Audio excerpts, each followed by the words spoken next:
नमस्कार मित्रांनो, मी Shantanu. The six ocean marketing club या क्लबमध्ये आपल्या सर्वांचं स्वागत. हा क्लब मार्केटिंगच्या संदर्भात विविध कॉन्सेप्ट जे आहेत त्याचं सोप्या भाषामध्ये स्पष्टीकरण करण्याचा हा प्रकार आहे. बऱ्याचशा केस स्टडीजसुद्धा पुढे होतील. मी माझा प्रयत्न करीन की जो व्हिडिओ बनतो आहे माहिती मिळण्यानिमित्त तो जास्तीत जास्त लहान असावा म्हणून. तरी देखील काही कॉन्सेप्ट क्लिअर स्पष्ट समाधान देण्यासाठी थोडासा कधीतरी तो 5 मिनटाच्या वरी जातो आहे. आता होतं आहे काय, मी हा व्हिडिओ माझ्या the six ocean marketing club या यूट्यूब चॅनलवर अपलोड करतो आहे. तो त्या लिंकवरून डाउनलोड करता करता बऱ्याच वेळेला सगळ्यांपर्यंत ही माहिती जात नाही आहे. टेक्निकल कारणाने तो डाउनलोड होत नाही आहे. त्याच कारणाने मी काय केलं, माझा वैयक्तिक FB अकाउंटवर सुद्धा हा व्हिडिओ जो डायरेक्ट अपलोड करत आहे. ठीक आहे. द सिक्स्थ ओशन हे आपण जे नाव दिलेलं आहे तेही तुम्हाला अगोदर मी स्पष्ट केलेलं आहे की पृथ्वीवर 70% भूभाग हा महासागर आहे असं आपल्याला भूगोलातनं एक अंदाज माहिती आहे. आणि त्याच महासागरामध्ये बरेचसे खनिजे आहेत हेही आपल्याला त्याच्याबद्दल कल्पना आहे. तर याच प्रकारे हे मार्केटिंग क्लबमध्ये पण असंख्य अशा कॉन्सेप्ट आहेत. ते दरवेळेला एक छोटासा कॉन्सेप्ट घेऊन आपण त्याचं सोप्या भाषेत स्पष्टीकरण करण्याचा प्रयत्न करू. ठीक आहे. आत्ताच ही 31 मार्च हा झालेला आहे, तारीख झालेली आहे, लक्षात घ्या. दर फायनान्शियल इयरला 31 मार्च हा येतो आणि 31 मार्चला closing of the financial year म्हटलेलं आहे. ठीक आहे. काही कंपन्यांकडे अजूनही 31 मार्चचे बिलिंग होत आहेत. आज एक तारीख झाली, काही ठिकाणी 2 तारखेला क्लोज होतील, काही ठिकाणी 3 तारखेलासुद्धा क्लोजिंग होईल 31 मार्च, लक्षात घ्या.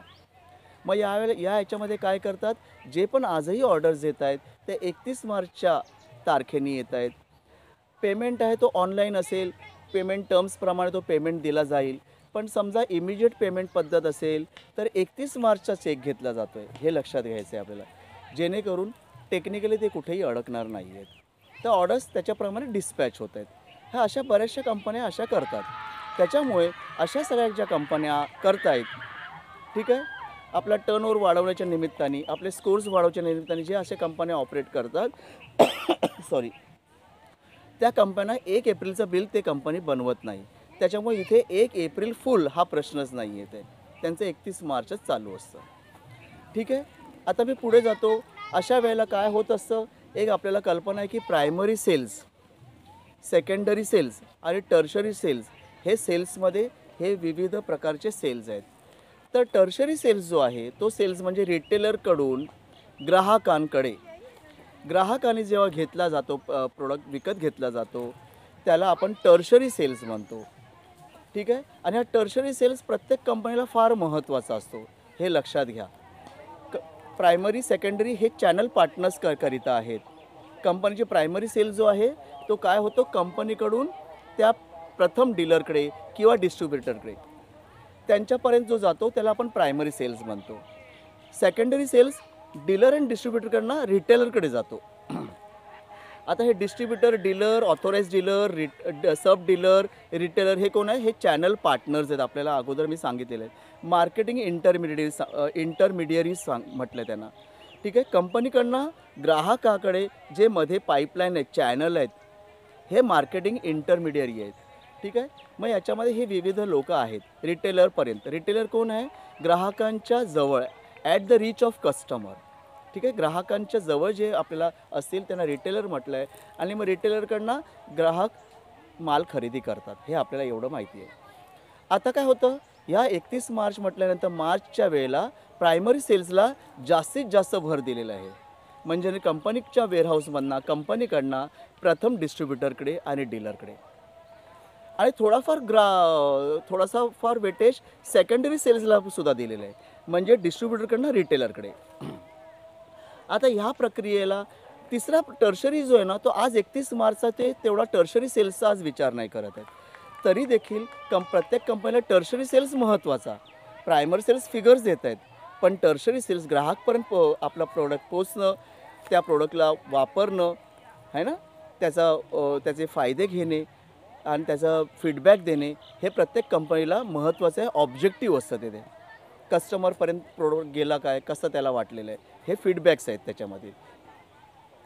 आता काय होतं आहे, तर कस्टमरसाठी सुद्धा काही प्रमोशनल स्कीम्स असतात हे आपल्याला ठाऊकच आहे. आपल्याला सीझनल स्कीम्स माहिती आहे, फेस्टिवल स्कीम्ससुद्धा माहिती आहेत त्याच्यामध्ये. पण आता ह्या 31 मार्चच्या क्लोजिंग स्कोर्स चांगला होण्यासाठी डीलर्सलासुद्धा आणि इवन रिटेलर्सलासुद्धा स्कीम्स असतात. रिटेलरचा स्कीम असेल त्या स्कीम कुठल्या असतात, त्याला बऱ्याच वेळेला आपण ॲड ऑन स्कीम म्हटलेलं आहे. ॲड ऑन स्कीम म्हणजे काय असतं ते, ह्या प्रमोशनल स्कीम अशा असतात ना, अगर आपने 12 लिया तो आपको 3 फ्री, म्हणजे 15 पाठवतात, 12चं बिलिंग करतात, 12 पे 3. अगर आपने 5 लिया तो 1 फ्री, 5 पे 1. अशा पद्धतीने ते ऑपरेटिंग करतात. त्याला ॲड ऑन म्हणतो. ते प्रोडक्ट ॲडिशनल देतात, पण बिलिंग तेवढं याचं असतं फक्त स्कीमप्रमाणे 12चं. प्रायमरी जे सेल असतो तो डिस्ट्रीब्युटर आणि डीलर्स हे प्रथम जे असतात कंपनीच्या सोबत जोडलेले ऑथोराइज डीलर्स म्हणतो आपण, त्यांच्यासाठी असतात. तिथे काय असतात, तिथे ॲड ऑन असू शकतं, पण ॲड ऑनच्या व्यतिरिक्त महत्त्वाचं जे आहे ना, त्याला डिस्काउंट म्हणतो आपण. तर इथे डिस्काउंटला जास्त प्राधान्य आहे. इतना अमाऊंट का मटेरियल लिया आपने तो इतना % डिस्काउंट. मग ह्याच्यामध्ये काय होतं, तेवढी ऑर्डर्स येते, तेवढी व्हॅल्यू होते, प्रायमरी सेल्सची व्हॅल्यू होते आणि व्हॅल्यूला बिलिंग बनवतानाच त्याच्यात ते डिस्काउंट देऊन बिल रेज केलं जातं, बिल पाठवलं जातं. ओके, हा एक प्रकार आहे. तिसरा प्रकार असा पण असतो प्रायमरी सेल्स मध्ये, त्याला टर्न ओव्हर डिस्काउंट म्हणतो आपण. म्हणजे वर्षभराचे बिलिंग बघितलं जातं आणि वर्षभराच्या बिलिंगमध्ये किती टोटल येते, मग तोच कुठला स्लॅब त्यांनी अचीव केलेला आहे, त्या स्लॅबप्रमाणे त्यांना तेवढी अमाऊंट क्रेडिट नोटमार्फत क्रेडिट केली जाते पूर्ण बिलिंगचं कॅल्क्युलेशन झाल्यावर. या अशा प्रकारे हे प्रमोशनल स्कीम असतात. आता काय झालेलं आहे, हे 31 मार्च जेव्हा आपलं आहे आणि अजूनही बिलिंग होत आहेत, हे प्रायमरी सेल्सला जास्त फोकस केलेलं आहे. आणि बऱ्याच वेळेला काही कंपन्या, मी कोणाची नावं घेणार नाहीत, हे अशा वेळेला डम्पिंग पॉलिसी वापरली जाते.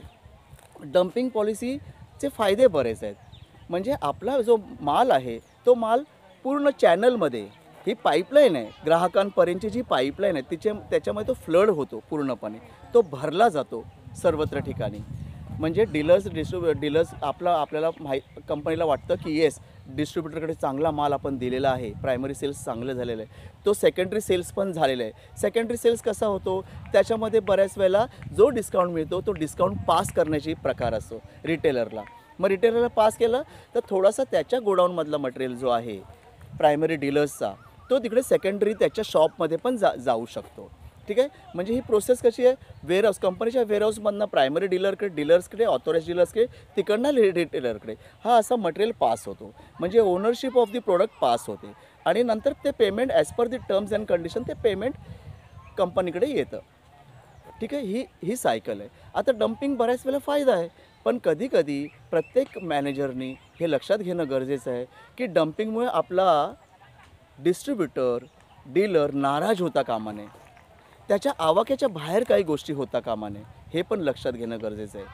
ठीक आहे, आपण डिस्काउंट देतो आहे तर डिस्काउंट म्हणून घेतो आहे, पण तेवढं त्या विभागामध्ये, ज्या विभागामध्ये ते ऑपरेट करत आहेत तिकडे तेवढं पोटेन्शियल आहे का, तो जाऊ शकतो का महिन्याभरात किंवा 1.5 महिन्याभरात तो मटेरियल जाऊ शकतो काय, का 6-6 महिने त्याच्या गोडाऊनमध्येच फक्त पडलेलं आहे, मग त्याला काहीच अर्थ राहणार नाही. हा पेमेंट करून टर्म्सप्रमाणे पेमेंट करून मोकळा होणार आणि ह्याचं मटेरियल अजून पडलेलं आहे. मग डेव्हलपमेंट ऑफ डीलर होत नाही आहे. आपला मोटिव्ह काय पाहिजे, डेव्हलपमेंट ऑफ डीलर्स पाहिजे. डीलर्सचं जेव्हा डेव्हलपमेंट होतं तेव्हा कंपनीचं डेव्हलपमेंट होत असतं, तेव्हा कंपनी ग्रोथ करत असते. जर डीलर ग्रोथ करत नसेल तर कंपनी कुठून ग्रोथ करणार. त्याच्यामुळे आपल्याला मार्केटिंग मॅनेजर म्हणून लक्षात घेणं गरजेचं आहे, सेल्स मॅनेजर म्हणून लक्षात घेणं गरजेचं आहे. मिडिल लेवल आज फक्त आपल्याला सेल्स दाखवण्यासाठी ते डम्पिंग नको आहे, सेल्स फिगर जाण्यासाठी. तो नंतर असा कळतो की डीलर स्वतः त्यांनी राजीनामा दिलेला आहे, नाही मुझे चाहिए और ये मटेरियल भी लेके जाओ, असं होता कामा नये. तर केवढं प्रेशर द्यायचं आहे, केवढं मटेरियल घ्यायचं आहे, काय डम्पिंग करायचं आहे, हे आपल्याला एक अंदाज होणं गरजेचं आहे. नाहीतर ते काय होतं, त्याच्या गोडाऊनला स्टॉक जास्त आहे, पेमेंट तो करून बसला आहे आणि पेमेंट आता रिकवर होत नाही आहे, माल मटेरियल तो खाली जात नाही आहे, असा प्रकार होतो. बऱ्याच वेळेला काय आहे, हा डम्पिंग हा एक म्हणतो ना ॲडव्हान्सिंग दी सेल, म्हणजे एप्रिलचा सेल थोडासा त्याच्यातला ॲडव्हान्स करून घेण्यासाठी हा योग्य आहे. कारण काय, तो एप्रिलचा थोडासा ॲडव्हान्सिंग करून घेतला इथे, त्याच्या अगेन्स्ट आपण डिस्काउंट पण देतो आहे आणि नंतर आपल्या ॲक्टिव्हिटीजचे आहे, जेणेकरून हा सगळा चॅनल पाईपलाईनमधला जो काय मटेरियल आहे तो ग्राहकांपर्यंत पोहोचणं गरजेचं आहे. पण तो आज आपण त्याचा लगेच इमिजिएट विचार नाही करत आहे. आता काय, क्लोजिंग पहिलं होऊन जाऊ दे, क्लोजिंगच्या नंतर जो काय मटेरियल आहे तो मटेरियल ग्राहकांपर्यंत जाणं त्यानंतर गरज आहे. ठीक आहे. तर मी डम्पिंगबद्दल बोललो आहे, प्रायमरी सेकंडरीचं टर्शरी सेल्सबद्दल बोललो आहे, 31 मार्च याचं बिलिंगच्या संदर्भात बोललेलो आहे. माझा व्हिडिओ तुम्हाला आवडला असेल तर नक्की तसे मला कमेंट्स करा. Thank you. Take care. Good bye.